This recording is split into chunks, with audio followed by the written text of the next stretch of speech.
ছেলেরা বিএনপি পরিবার অথবা ছাত্র জীবনে কেউ হয়তো ছাত্র দল করেছে, তারা তো 17 বছর কোনো প্রমোশন পায়নি, তাদেরকে কারো চাকরি চলে গেছে, কেউ ওএসডি অথবা কাউকে কাউকে গুরুত্বহীন জায়গায় ফেলে রাখা হয়েছে।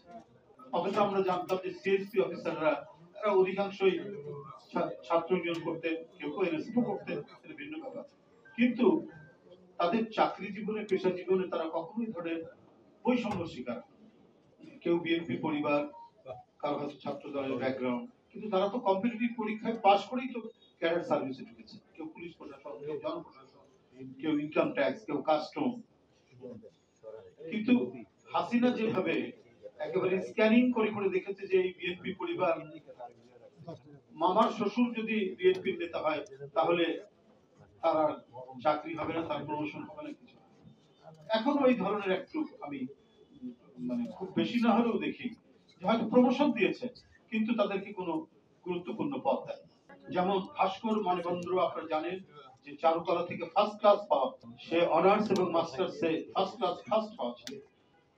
পহেলা বৈশাখে আনন্দ শোভাযাত্রার যে প্রতীক তারা তৈরি করেছেন ভাস্কর্য হিসাবে, সেখানে ফ্যাসিস্টের প্রতিকৃতি বলে একটি প্রতিকৃতি ছিল। তার প্রতি সন্দেহ করে তাকে প্রথমে মোবাইলে নানা ধরনের হুমকি দেওয়া হয়েছে, তারপরে তার বাড়ি ভস্মীভূত করা হয়েছে। আমি নিজে গিয়ে দেখে এসেছি গতকাল, একবার সম্পূর্ণ ভস্মীভূত করা হয়েছে, যেখানে তার আরো অনেক শিল্পকর্ম ছিল।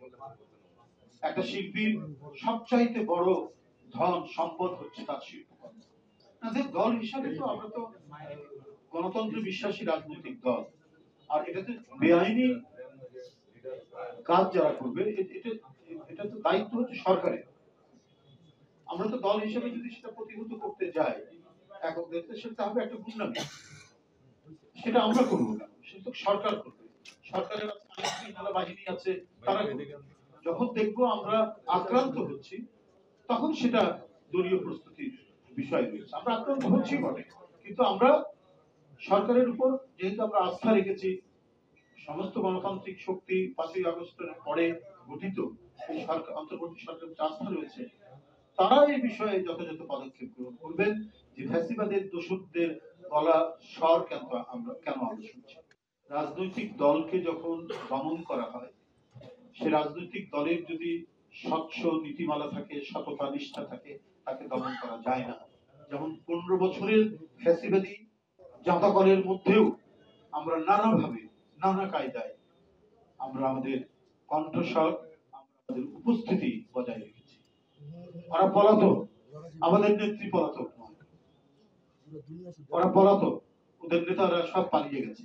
ওরা যেটা করছে, তাদের কাছে আছে প্রচুর টাকা, অনেক টাকা পাচার করেছে, কিছু টাকা তো রয়ে গেছে।